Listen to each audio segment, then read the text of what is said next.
아니면 이런 제목으로 말씀을 선포하겠습니다. 중동 지역에 전쟁이 발발하면 꼭 수면 위로 떠오르는 한 나라가 있습니다. 바로 이스라엘입니다. 이스라엘을 배제하고는 세계 역사도 없고 성경 역사도 기록될 수 없습니다. 하나님께서 갈대아 우르에 사는 아브라함을 불러서 이스라엘의 조상이 되게 하신 다음에 역사는 흘러서 이스라엘 민족이 애굽에 들어가서 430년 동안 종살이를 하게 돼요. 모세를 지도자로 세워서 출애굽을 한 다음에 40년 동안 황량한 광야, 사막이 주로 펼쳐지고 있는 광야 생활을 40년을 마쳐요. 그리고 이제 가나안 땅, 약속의 땅 가나안 땅에 들어가기 위해서 모압 평지에서 지금 하나님의 말씀을 들은 것이 바로 신명기 말씀입니다. 하나님께서 약속하신 가나안 땅 요단강을 건너가서 하나님께서 주심하고 약속한 땅이 오늘날 이스라엘 땅입니다. 에스겔서 38장에 보면 성경에는 그 가나안 땅, 하나님께 약속하신 이스라엘 땅을 세상 중앙에 있는 나라 이렇게 기록되어 있어요.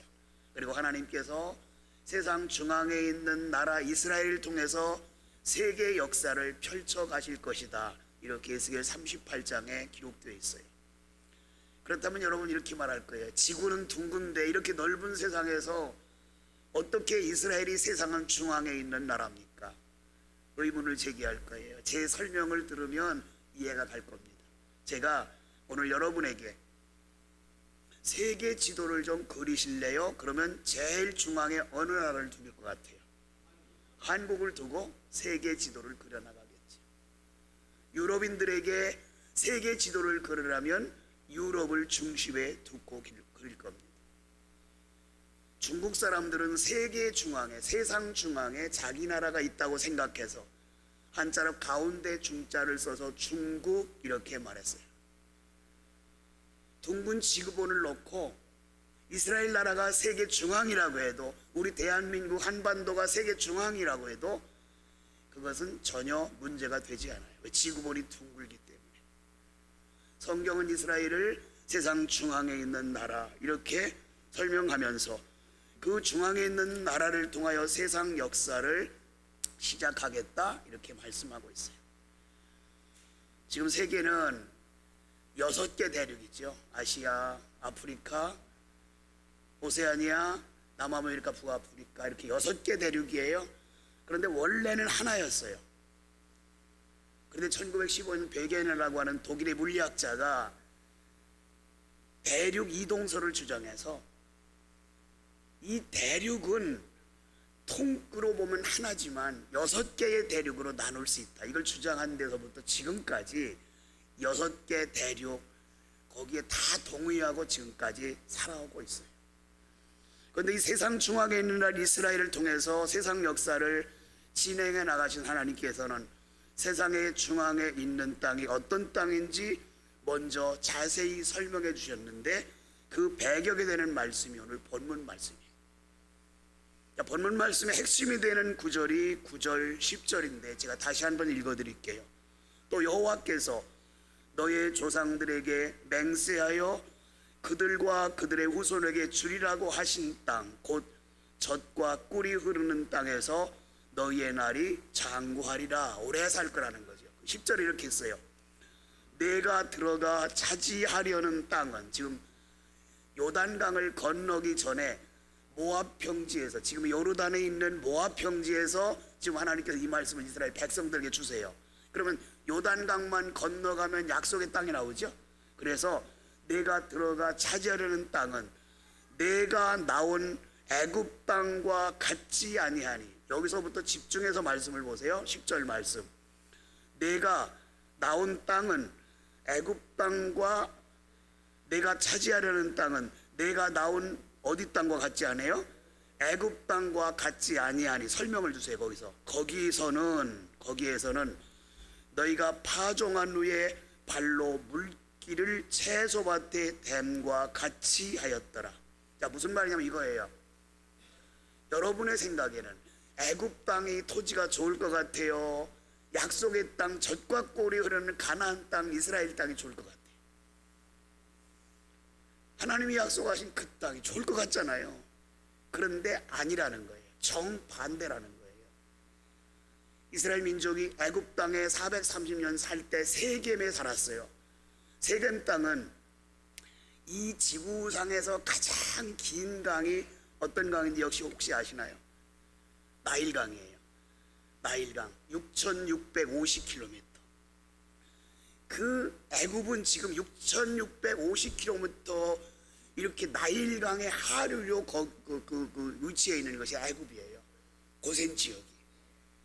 그러니까 고센 땅은 얼마나 물이 풍부하든지 비가 오든지 안 오든지 농사일을 전혀 걱정하지 않아요.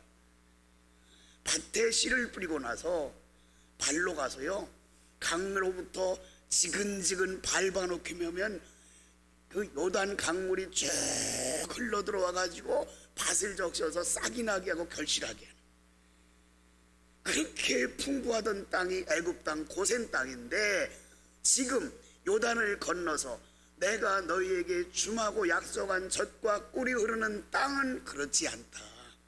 뭐가 있어요? 산이 있고, 성경에 보세요. 산이 있고 골짜기가 있어. 비가 오면 어떻게 한다고요? 스며드는 거예요. 스며들어요. 물이 고인 데가 없어요. 그러면 농사 짓기가 애굽이 쉬워요? 이스라엘 땅이 쉬워요? 애굽이 쉬워요. 이스라엘은 그렇게 할 수 없다는 거예요. 애굽에서 농사 지을 때는 하나님이 안 계셔도, 하나님이 역사하지 않아도 넉넉하게 편안하게 농사를 지을 수 있어요. 그런데 약속의 땅 가나안, 그것은 젖과 꿀이 흐른다 그랬는데, 이 젖은 이스라엘 백성들이 가나안 땅 들어가서 무엇을 하며 살았어요? 목축업을 하며 살았어요. 그 양젖이 나와요. 그래서 젖과 꿀 할 때 그 젖은 양젖을 말해요. 꿀은 벌꿀을 이야기하는 것이 아니라 대추야자 나무가 이렇게 익어가지고 떨어져서 바위에 툭 떨어지면 이게 끈적끈적해서 바로 조청과 같은 역할을 해요. 그 젖과 꿀이라고 하는 것은 학자들이 다 대추야자 열매를 일컫는다 이렇게 말해요. 그런데 그 땅이 넉넉하지 않아요. 이런 상황에서 하나님께서 돕지 않으면 살아갈 수 없는 땅이 지금 이스라엘 땅이에요. 약속의 땅이지만 하나님의 도우심이 없으면 살아갈 수가 없어요. 그런데 애굽은 너무너무 풍부하다 했잖아요. 고센 땅이. 그래서 이런 말이 있어요. 애굽의 고센 땅에 사는 농부들은 5가지 면에서 해방된다. 첫째는 비료로부터 해방돼요. 비료. 비옥한 거예요. 강물이 계속 태적물을 이렇게 날라다 주니까 너무너무 비옥한 거예요. 비료로부터 해방. 두 번째는 토지 산성화로부터 해방. 여러분, 우리가 농사를 지어봐서 알잖아요. 밭에 화학비료를 계속 뿌리면 그 토지가 산성화돼요. 산성화를 막기 위해서 뿌리는 것이 퇴비잖아요. 그런데 이 고센 땅은 홍수만 나면 퇴비를 쫙 갖다 밀어줘서 산성화가 없어요.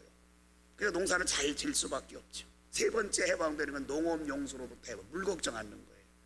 제가 합덕에 와서 제일 크게 놀란 것이, 이 넓은 들판에서 농사 짓는 이분들이요, 물 걱정을 하지 않고 농사 짓는 거예요. 정말 제가 시골에서 농사 질 때, 우리 고향에서 농사 질 때는 이런 가뭄이 오잖아요. 모를 심기 전에 못 심거나 가뭄이 오면 저희 친구들끼리 이렇게 조를 짜요. 조를 짜가지고 물을 퍼올리는데, 내에서 물을 한 번 퍼서 물을 논으로 옮길 수가 없기 때문에 경운기를, 양수기를 달아서 5대 6대를 연결해요. 한 번 푸고, 2번 푸고, 3번 푸고, 이렇게 열심히 푸고 올려서 겨우겨우 농사를 지어왔는데, 이 지역에 오니까 물이 너무 풍부한 거예요. 그래서 제가 생각한 것이, 합덕은 고센 땅과 같다. 합덕 우광들 파는 고센 땅과 같아. 물 걱정이 없는 거예요. 그렇게 물 걱정하지 않고 살아요. 네 번째는 흉년으로부터 해방돼요. 그 지역은 더운 지역이에요.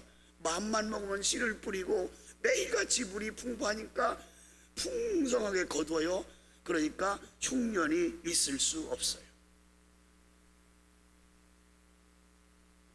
창세기를 읽다 보면 아브라함도 이삭도 약속의 땅에 흉년이 들면 애굽으로 내려가죠. 바로 그런 이유 때문에. 흉년이 들면 갈 곳이 없어요. 왜? 애굽에 가면 풍성하니까. 그 다음에 다섯 번째는 가난으로부터 해방됐어요. 가난한 자가 없어요. 왜? 마음만 먹으면 씨 뿌리고 씨 뿌리면 거두니까. 가난한 자가 없어요. 그게 풍성했던 거예요. 이렇게 걱정 없이 살던 곳이 애굽의 고센 땅이었는데 하나님께서 원하시는 그 땅, 약속의 땅, 이스라엘 민족에 가라고 하는 그 땅은 하나님의 은혜가 아니면 살 수 없는 땅이 됐어요. 즉 약속의 땅에서 하나님의 관심, 하나님의 개입, 하나님의 은혜 아니면 살 수 없다는 것을 우리에게 가르쳐줘. 12절 보실까요? 내 하나님 여호와께서 돌보아 주시는 땅. 자, 그럼 안 돌보면 못 사는 거예요. 내 하나님 여호와께서 돌보아 주시는 땅. 그래서 오늘 제가 제목, 기도 제목을, 설교 제목을 은혜 아니면, 하나님의 은혜 아니면 살 수 없는 땅이에요. 그런데 하나님의 은혜로 살기 위해서는 어떤 태도로 살아야 되는지 본문을 통하여 가르쳐줘요. 첫째는 하나님께서 주신 말씀에 전적으로 순종해야 살 수 있어요. 8절 보실까요? 그러므로 너희는 내가 오늘 너희에게 명하는 모든 명령을 지키라. 하나님께서 명하는 모든 명령을 지키라. 요즘 나라에서 많이 강조하는 것이 산업체예요. 안전하게 출근한 분이 하루 일을 마치고 무사하게 가정으로 돌아가는 것이 국가가 펴는 안전정책이에요. 산업 현장마다 매뉴얼이 있어요. 매뉴얼 지켜야 사고가 안 나잖아요. 마찬가지로 하나님의 백성들이 사는 것은 하나님의 명령을 따라 순종하면 살 수 있다는 것을 우리에게 가르쳐 주세요. 아까 말씀드렸죠. 애굽 땅에서는 하나님의 도움 없이도 살 수 있다고 그랬잖아요. 제가 그냥 확대 해석하는 거예요. 왜? 거기는 자연적인 조건이 너무 좋아요. 마음만 먹으면 씨 뿌리고 씨만 뿌리면 농사 짓는 것이 거기 수수할 수 있는 것이 애굽 땅이었거든요. 그런데 이스라엘은 아니에요. 10절 보실까요? 상반절. 내가 들어가 차지하려는 땅은 내가 낳은 애굽 땅과 같지 아니하니, 내가 나온 애굽 땅과 같지 아니하니 좋다는 거예요, 나쁘다는 거예요? 토질로 봐선 나쁘다는 거예요. 그러면서 애굽과 같은 것이 아니라는 것을 여기서 강조를 하면서 어떤 땅이기에 애굽에서 살 때에 망상을 갖지 말라고 하실까요? 사람은 망상을 가지고 살아요. 과거에 좋은 일이 있으면 그 좋은 것에 대한 망상을 가지고 살아요. 아, 여기도 그렇겠지? 그런데 그걸 버리라는 거예요. 애굽에서의 망상을 버리라는 거죠. 11절 보세요. 너희가 요단강을 건너 가서 차지할 땅은 산과 골짜기가 있어 비가 내려도 곧바로 뭐가요? 흡수돼요. 물이 흡수돼요. 그냥 다 땅속으로 스며들어요. 물이 고이지 않아요. 그러니까 물이 고이지 않는다는 말은 필요에 따라서 관수를 할 수 없다는 거예요. 물을 댈 수 없다는 거죠. 과거 6.25 우리나라 6.25 사변 직후에 엊그저께 이즈리야 어찌 우리나라는 6.25가 지났잖아요. 그래서 제가 생각했어요. 6.25가 직후에 우리나라의 농촌 대부분은 천수답이었어요. 저도 어렸을 때 그 기억이 나요. 하늘만 쳐다보고 농사를 지었잖아요. 하늘에서 비를 내리면 모내기를 할 수 있고 비가 내리지 않으면 그냥 논을 놀렸어요. 그래서 이스라엘 땅도 그거예요. 그래서 하나님께서 이스라엘 백성들이 기다려요. 파종해야 되는데, 그리고 씨를 준비해서 기다리면 하나님께서 이른 비를 내려서 파종하게 만들어요. 그리고 추수 때가 가까워요. 곡식 익을 때가 되면 백성들이 농토에 가서 막 분주하게 김을 메고 일을 하겠죠. 이제 곡식을 익어야 되는데 하나님께서 그 타이밍에 늦은 비를 내려주세요. 그래 곡식이 이끌어서 추수하게 만들어요. 만약에 이른 비와 늦은 비를 하나님 주시지 않으면 농사를 지을 수가 없어요. 바로 이른 비와 늦은 비는 여러분에게 우리 삶에 필요할 때마다 하나님께서 순간순간 은혜를 주시는 모습을 여기서 말씀을 하고 있어요. 12절 말씀 보세요. 하나님의 은혜로 사는 백성들, 하나님께서는 우리를 날마다 우리의 일거수일투족을 하늘에서 지켜보고 계세요. 12절 보세요. 연초부터 연말까지 1년 내내 그런 뜻이에요. 내 하나님 여호와의 눈이 항상 그 위에 있느니라. 항상 그 위에 있느니라. 하나님께서 우리의 행실을 예의주시하고 계신다는 거죠. 말씀에 순종하면 후히 복을 주시고 말씀에 불순종하면 징계하고 저주를 주시고. 그래서 신명기 28장 1절에 이런 말씀을 했어요. 내가 내 하나님 여호와의 말씀을 삼가 듣고 오늘날 내가 내게 명령하는 그의 모든 명령을 지켜 행하면 내 하나님 여호와께서 내게 세계 모든 민족 위에 뛰어나게 하실 것이라. 하나님의 말씀을 지켜 행하면 세계 모든 민족 위에 뛰어나게 하실 것이라. 전장이 많은 이스라엘이요, 바로 그거예요. 제가 언젠가 설명드렸어요. 이 땅에 230개 이상의 나라가 있어요, 이 지구촌에. 그런데 세상에서 유일하게 국가 부채를 가지지 않고 사는 나라가 이스라엘 한 나라예요. 이스라엘만 국가 부채가 없어요. 미국같이 대단한 나라도, 중국같이 넓은 나라도, 인도같이 넓은 나라도 다 국가 부채를 안고 살아요. 그런데 이스라엘은 없어요. 하나님께서 이스라엘 민족을 통해서 역사하신 것이 바로 이겁니다. 너희가 내 말에 순종하면 내가 세계 모든 민족 위에 뛰어나게 하실 것이다. 그렇게 됐어요. 신명기 28장 6절에 보면 뭐라고 말해? 결론적으로 내가 들어가도 복을 받고 나가도 복을 받을 거다. 말씀 순종하면. 우리는 하나님의 은혜 아니면 살아갈 수 없는 존재예요. 내가 살아가기에 충분한 은혜를 받기 위해서는 하나님의 말씀을 가감 변질 없이 지키는 이런 행위가 없이는 불가능해요. 내가 듣기 좋은 말씀, 내가 행하기 좋은 말씀만 순종하라는 것이 아니라 때로는 내가 지키기에 너무너무 버겁더라도 하나님의 말씀이기 때문에 기꺼이 지킬 수 있는 여러분과 제가 되기를 주님의 이름으로 축원합니다. 두 번째는 안일함에 빠지지 말아야 돼요. 애굽의 고센 땅은 나일강 하고 지역이라고 제가 말씀드렸죠. 물이 풍부하다 그랬죠. 씨를 뿌리는 발로 그냥 슬금슬금 밟아놓기만은 물이 흘러들어온다 그랬어요. 농사일을 하는데 누워서 떡 먹듯이 수월했던 것이에요. 하나님을 찾지 않아도 돼요. 노력하지 않아도 돼요.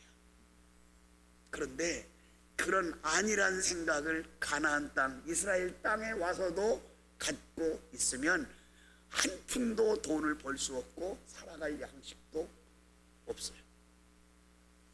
안일함을 버려라. 하나님께서 우리에게 이렇게 말씀을 주세요. 베드로 사도는 안일함에 빠져있는 말세 성도들에게 베드로전서 4장 7절에 만물이 마지막이 가까웠으니 그러므로 너희는 정신을 차리고 근신하여 기도하라. 안일하게 살지 말라는 거예요. 오늘 시대에 안일하게 살면 안 돼요.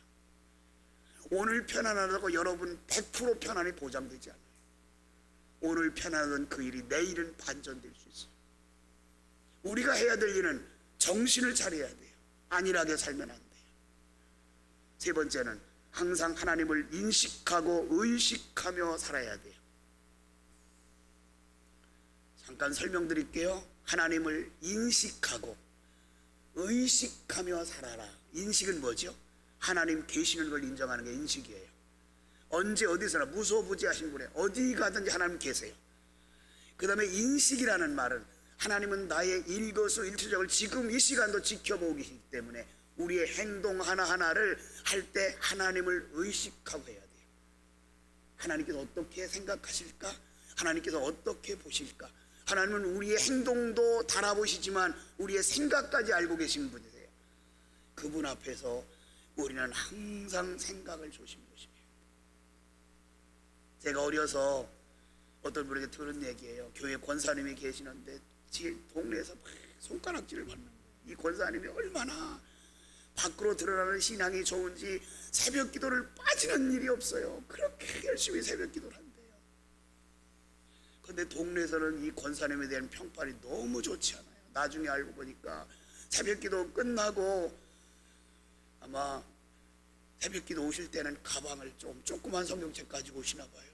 끝나고 가서 성경 가방을 들고 남의 고추밭에 가서 성경 가방에다 고추를 가득 따가지고 집에 가신대요. 새벽 기도 오시는 신앙을 보면 멋지잖아요. 그런데 그 소문이 세상에 퍼져서 동네가 발칵 뒤집힌 적이 있다고 제가 어떤 분한테 들은 적이 있어요. 두리번 누가 안 봐요? 사람이 안 봐요. 누구를 의식하지 않죠?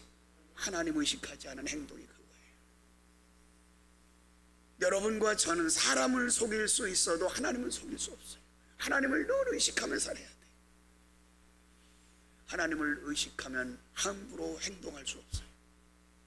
하나님을 의식하면 절제해요. 하나님을 의식하면 하나님께 기쁨을 드리려고 생각하고 행동해요. 본문 12절 보세요. 내 하나님 여호와의 눈이 항상 그 위에 있느니라. 항상 그 위에 있느니라. 그 위에 있다는 것은 우리의 모든 것을 달아보고 지켜보고 계시는. 여러분 요즘은 잠깐 차하고 뭐 별거 아닌 접촉사고를 내도요 그냥 가면 안 되잖아요. 그죠? 한 대 차량에 다 블랙박스가 장착되어 있어서 잘못했다가는 덤탱이 씌워요. 누가 안 봐도 블랙박스가 다 찍어요.